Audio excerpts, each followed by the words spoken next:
Se você trabalha na indústria da construção, já deve ter notado que o setor é pouco adepto à inovação e tecnologia. Mas existem iniciativas que têm procurado mudar essa realidade. São as Construtecs, as startups da construção civil.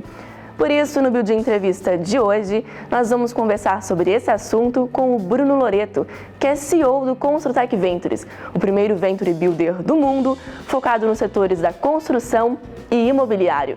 Nós vamos falar sobre o ecossistema das Construtecs aqui no Brasil e no mundo, o impacto delas no setor e o que se espera do futuro da construção civil. Tudo isso e muito mais você vai descobrir na edição de hoje do Building Entrevista.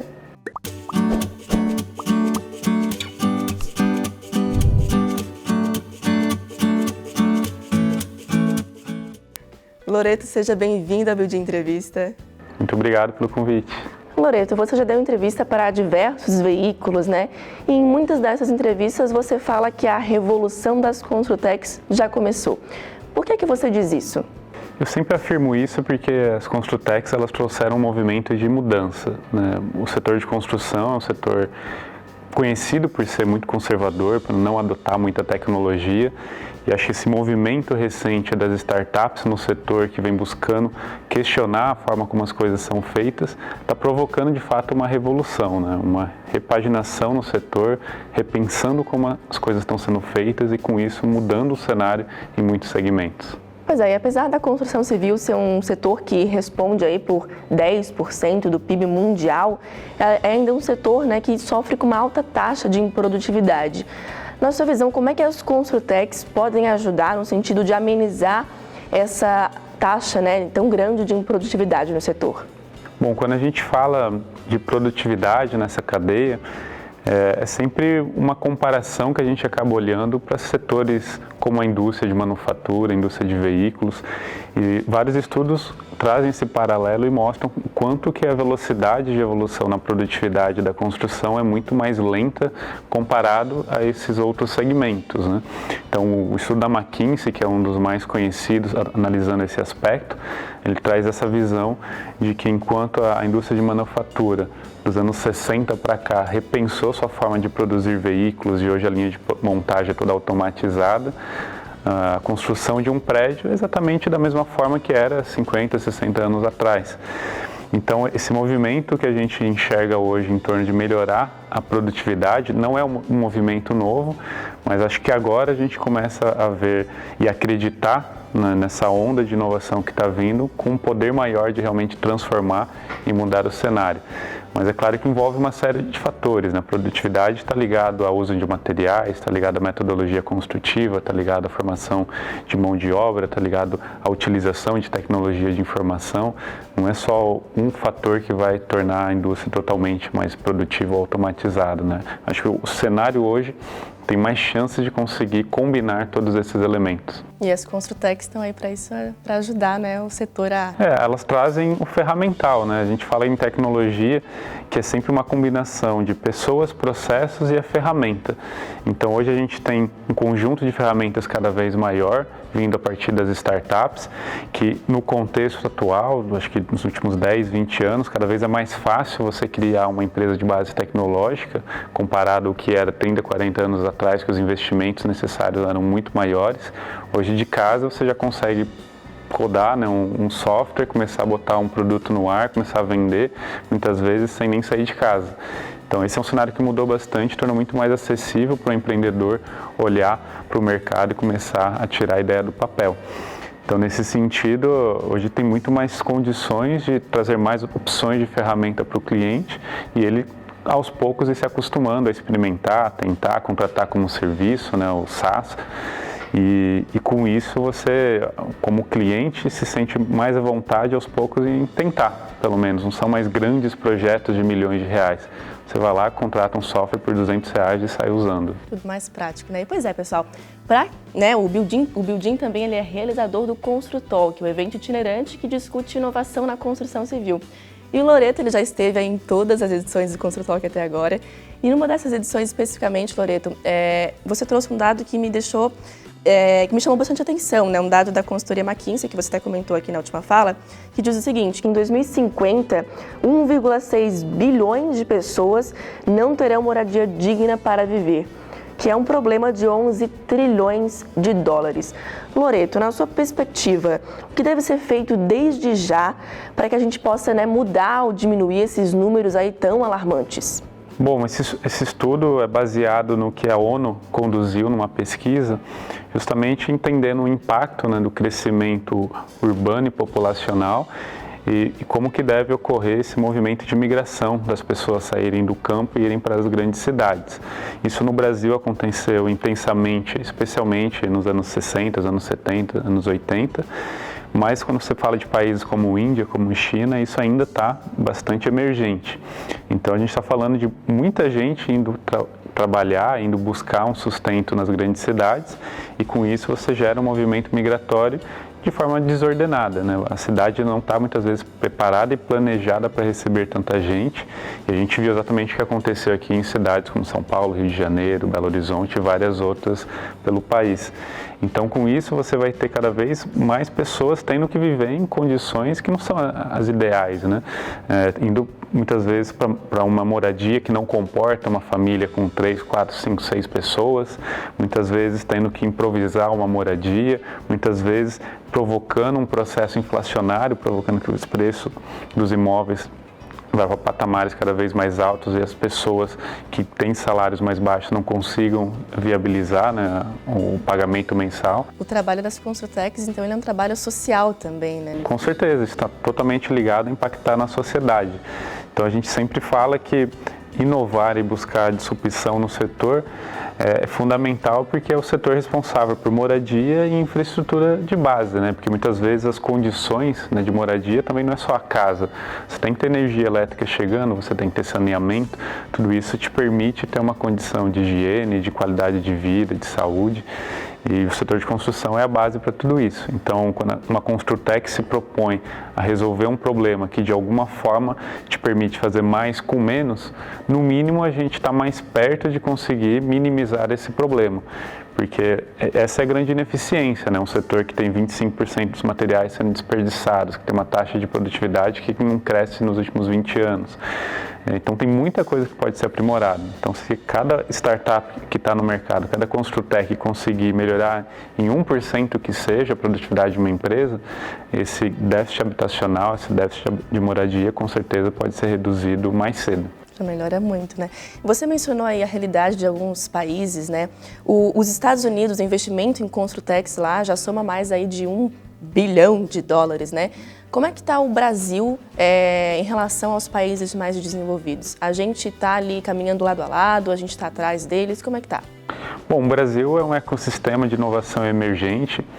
Então, durante muitos anos, a gente viu alguns pequenos casos de sucesso, como foi o caso do Buscapé, por exemplo, uma das startups, uma empresa que surgiu lá nos anos 2000, deu super certo. A gente viu empresas que não nasceram no Brasil, mas se consolidaram no Brasil, como o caso de Viva Real, o caso de Mercado Livre.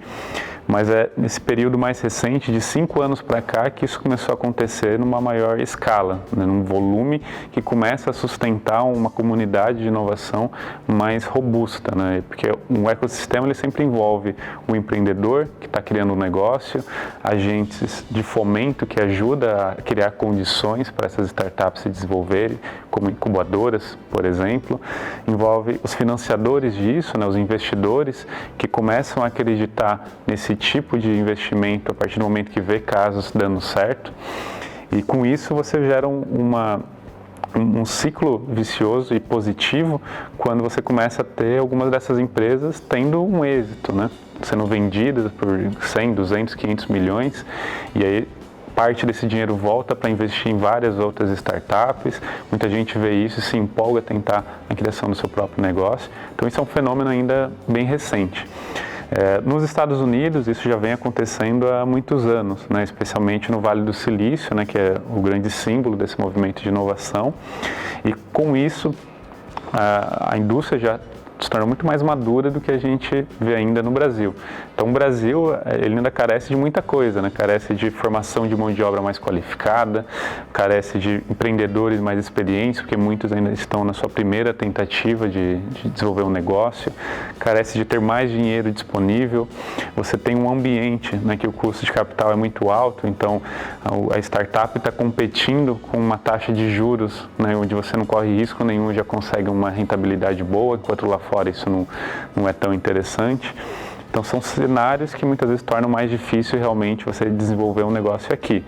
Então, comparado aos Estados Unidos, a gente sem dúvida está muito atrás, não só no universo de startups, né? Eu acho que em todos os setores da economia, de uma forma geral, a proporção que a gente tem no Brasil é muito inferior, mas a gente começa a ver movimentos já interessantes, né? Como foi o caso da Decora sendo vendida por 100 milhões de dólares esse ano em Florianópolis. Você tem o Viva Decora, que captou investimento com o grupo Duratex. Você tem programas de aceleração e todas as grandes empresas estão de alguma forma buscando criar ou o seu programa ou participar de outros programas. Você tem aceleradoras que estão investindo em startups, ajudando essas startups a dar os primeiros passos, e com isso a comunidade de investimento anjo, os fundos de investimento começam a olhar para as Construtechs de forma mais atrativa, né, com bons olhos. Então, enquanto nos Estados Unidos levantaram mais de 1 bi, aqui no último ano não chegou a 50 milhões de reais de investimento. Então, tem muita coisa ainda para acontecer. Pois é, e você trabalha no setor aí já faz algum tempo, né? Já teve a oportunidade de conhecer a realidade lá do Vale do Silício, de outros países também. Que inovações, que tecnologias que você viu lá fora que a gente pode aplicar aqui, pode trazer aqui na prática no Brasil? Bom, quando a gente fala de tecnologias emergentes no setor, tem a tecnologia de informação, né, que é especialmente que a gente no Construtech Ventures olha com mais atenção, é o que a gente entende mais, e tem aquelas tecnologias mais voltadas a produtos, método construtivo, aquilo que é mais hardware. Então, as grandes tendências no que envolve algo mais hardware envolve metodologias construtivas com modularização, né, o conceito de construção modular. Uma das coisas que está crescendo muito é você conseguir construir módulos num ambiente mais industrial e a obra ser uma montagem. Então, empresas como a Caterra, que é um dos grandes cases, é uma empresa que consegue ter uma linha de produção praticamente toda industrializada, onde ela fabrica esses módulos e vai para o ambiente de obra só para fazer a montagem. Então essa é uma grande tendência que lá fora está bem forte, é o que está mais levantando dinheiro nesses últimos meses. Além disso, você tem também o processo de uma construção mais limpa, né, usando tecnologias, metodologias construtivas como wood frame, como steel frame, que não são tecnologias novas, mas acho que cada vez você tem mais maquinário para permitir a fabricação disso em escala, de uma forma mais produtiva, conseguindo obter ganhos de escala à medida que você tem maiores volumes. Então essa é uma outra grande vertente. Você tem produtos, né, mais sustentáveis, produtos mais ecológicos, que busca juntar um ganho de eficiência no uso da edificação, né? Então você às vezes paga mais caro por aquele determinado insumo, mas ao longo de vida daquela edificação você vai economizar em energia, em ar-condicionado, vai economizar em recursos hídricos. Então essa é uma categoria de tendências que está vindo muito forte. Quando você vem para o lado mais de tecnologia de informação, né, o meio do caminho é o que a gente chama dos smart sensors, né, os sensores inteligentes que ajudam a capturar dados utilizando hardware acoplado muitas vezes na parede, acoplado em determinado insumo, acoplado em determinados ambientes que são instalados. Você tem o IoT, né, que consegue capturar informações e pela internet integrar isso com outros dispositivos, e você começa a gerar um big data que te permite tomada de decisões e agir em uma velocidade muito mais alta e conseguir uma precisão melhor na forma como você tem, tanto no ciclo de obra quanto no pós-obra, a alocação dos ativos, até vindo para a tecnologia mais de software, de fato, onde você está lidando com inteligência artificial, né, que é um exemplo disso, você conseguir melhorar a tomada de decisão utilizando inteligência de máquina para te ajudar nessas definições. Você tem o Big Data que eu comentei, que é começar capturar cada vez mais e mais dados e a partir desses dados conseguir tomada de decisão, seja com inteligência artificial, seja com analytics, né, que você conseguir construir reports, gráficos, relatórios e ter uma ferramenta de gestão mais elaborada, até ferramentas que ajudam em gestão de processos, de produtividade, organizar o workflow. Então, tudo que está surgindo lá fora acaba passando de alguma forma por esses pilares. Ideias não faltam, né? Só nessa fala já teve várias ideias aí que as Construtecs podem pegar para si. A gente está aqui falando de Construtecs, mas eu também queria falar um pouquinho das empresas tradicionais, né? Porque talvez aí donos de grandes empresas estejam nos assistindo. Eu queria te fazer uma pergunta relacionada a essas grandes empresas do setor. A tecnologia, a produção dela muitas vezes é cara, né? E se não é cara, o resultado disso vai ser mais aí a longo prazo, que a grande empresa vai se sentir no seu cotidiano. Ainda que elas saibam que a inovação, a tecnologia são investimentos positivos e que vão trazer retorno, por que muitos donos de grandes empresas ainda têm receio na hora de adotar uma inovação, até uma cultura inovadora na sua empresa? Bom, acho que o medo é algo natural do ser humano e qualquer processo de mudança provoca isso, né? O medo de como que aquilo vai funcionar, se de fato vai funcionar ou não, que risco aquilo traz. Então é natural, sempre que a gente está falando de inovação, a primeira reação das pessoas é ter estranheza, é desconfiar. Então, existem vários perfis, né, de pessoas e, no geral, a inovação começa por aqueles perfis mais early adopters, né, o pessoal que está mais disposto a começar a experimentar algo novo sem ter a comprovação de que aquilo tem resultado. Só que isso é a minoria das pessoas, né, sei lá, 10% das pessoas têm esse perfil. É só à medida que esses caras vão usando e que você começa a ter os primeiros cases de sucesso, que uma maioria começa a acreditar também e aos poucos vai aderindo e muitas vezes aí que a grande mudança de fato começa a acontecer. Foi assim com os computadores, foi assim com os smartphones e acho que quando a gente fala do universo das Construtecs e inovação de uma forma geral, o processo é o mesmo. Você tem pessoas que já estão mais acostumadas a adotar no seu dia a dia mesmo, independente da empresa, a testar um modelo novo de celular, a baixar, né, um software novo que alguém indicou, a se aventurar num serviço novo como Quinto Andar, como o Airbnb quando lançou, como o Uber. São caras que já estão dispostos a sair na frente experimentando e sabendo que vai ter falhas, mas faz parte do processo e com o tempo vai melhorando. Mas tem uma leva que vem depois, à medida que vê os primeiros caras tendo sucesso. No final, é um processo natural que acontece em qualquer contexto. No setor de construção, acho que a gente teve uma série de empresas que foram precursores em buscar adotar mais inovação e se aproximar mais de empresas inovadoras como as startups. E agora a gente começa a ver muitas empresas que não tinham necessariamente esse DNA, mas começam a respirar desses ares, começam a acreditar também e com isso entram nesse ciclo de inovação. E eu sempre acredito e sempre gosto de falar que o processo de mudança de mindset, mudança de cultura, passa sempre por você repensar as suas crenças, né? Você tem um conjunto de crenças que te limitam muitas vezes a permitir enxergar cenários diferentes e realizar ações diferentes. E a principal forma de você se submeter a uma mudança de crenças é viver novas experiências. Então, eventos, né, como o Construtalk, quando você faz uma viagem para um ecossistema como o Vale do Silício, faz você voltar com a cabeça diferente, porque o teu padrão ele muda, né? Você começa a enxergar outras possibilidades. E com isso você fica mais disposto a ter outras ações e ter mais disposto a ver outros resultados. E Loreto, o movimento das Construtecs ele é relativamente recente, né? Com base na sua experiência, quanto tempo leva para uma Construtec ela ter uma ideia e essa ideia ser sentida na prática, na sociedade, nas empresas? Quanto tempo, mais ou menos? Bom, a jornada de uma startup ela é uma jornada de longo prazo, né? Começa por aí. Então, tem uma série de etapas que ela vai passar. Quando ela se propõe a ser uma Construtec, se propõe a ser uma startup, ela está em busca de um modelo de negócio que permita uma curva de crescimento escalável, né, que a gente fala, um crescimento realmente muito acentuado, mas é um processo de 5 a 7 anos. Em média, uma startup que é vendida no Brasil, ela tem pelo menos 6 a 7 anos de mercado. Então, realmente, não é de um dia para o outro que os grandes números começam a surgir. Então é natural que no primeiro, segundo ano da startup, ela ainda está em busca dos seus primeiros clientes. Então 2, 3, 5, 10 clientes, muitas vezes até conseguir chegar num produto que realmente acerta um nicho de mercado.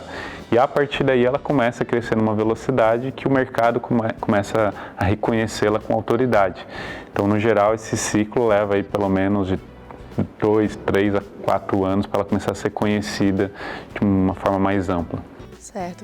E muito se pergunta quais são as dores, né, os desafios das grandes empresas tradicionais aí da construção civil.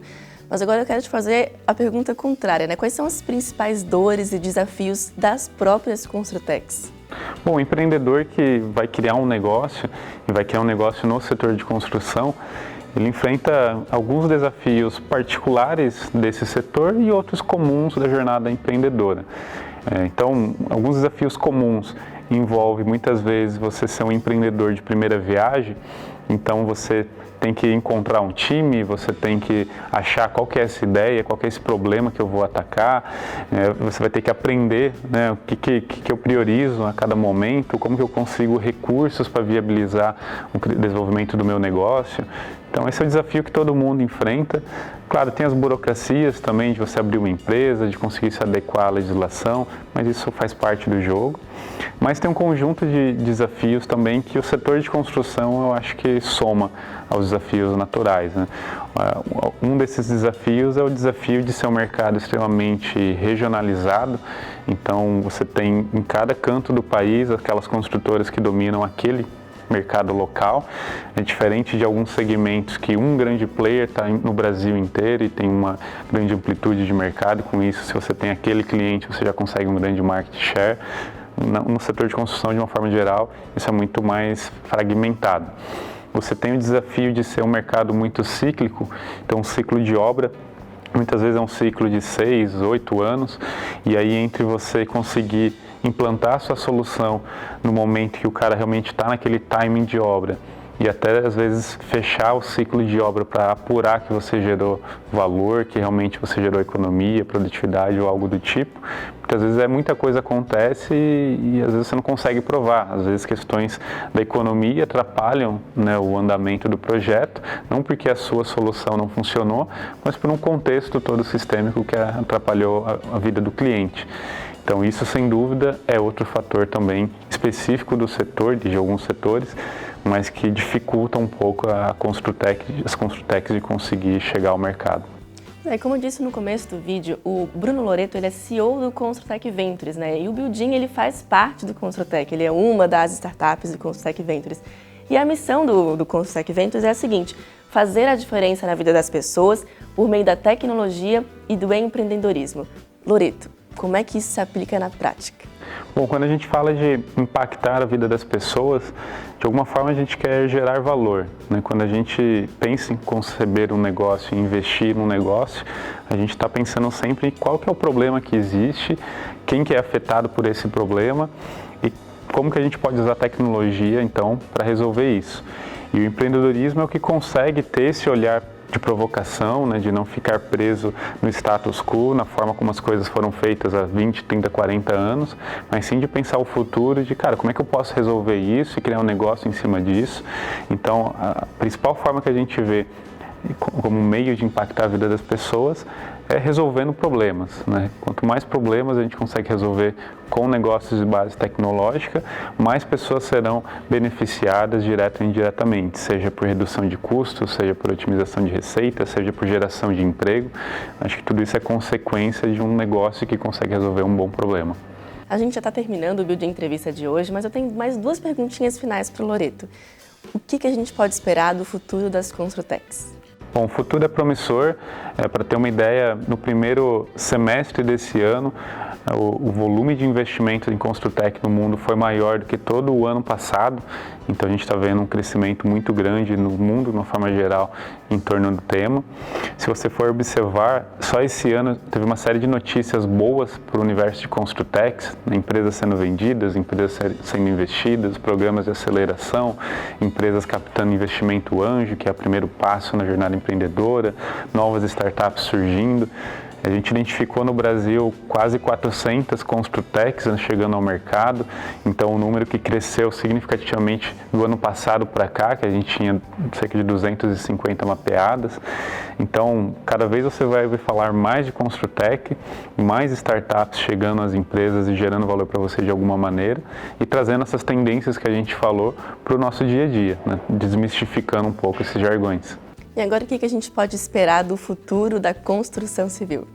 Bom, a construção civil passa por um momento delicado, né, como todo mundo já viu, mas a boa notícia é que o pior já passou, né, seja no aspecto da crise política que estava em torno do setor, quanto da crise macroeconômica, né, que o Brasil vem passando.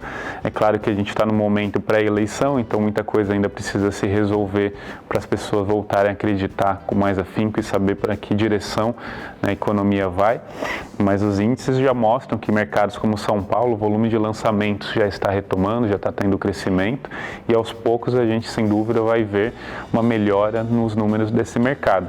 Então, especialmente quem tem soluções voltadas para o início do ciclo, que envolve concepção de projeto, lançamento imobiliário, esse processo pré-obra, muitas vezes, é quem vai primeiro conseguir se beneficiar disso. E aí, na esteira disso, vai vir mais demanda por insumos, vai vir execução de obra, mais empregos no canteiro de obra, até trazendo novamente esse movimento durante todo o ciclo de construção civil. Excelente, vários dados aí que o Loreto trouxe durante o Building Entrevista de hoje. Espero que tenha sido relevante para você que nos assiste. Loreto, muito obrigada pela sua vinda aqui no Building. O Building Entrevista termina por aqui, mas você pode acompanhar outras edições do programa no nosso canal no YouTube e também seguir a gente nas redes sociais. E também olha lá o nosso site, building.com.br, que sempre tem notícias atualizadas sobre o setor da construção civil. E se você ficou interessado no Building Entrevista de hoje, no bate-papo sobre Construtecs, você certamente também vai se interessar pelo Construtalk, o evento itinerante do Building que discute inovação na construção civil. Nós estamos sempre em diferentes cidades, com diversos palestrantes pelo Brasil inteiro. Então, eu te espero você lá no nosso site, em construtalk.com.br. A gente se vê na próxima edição. Tchau!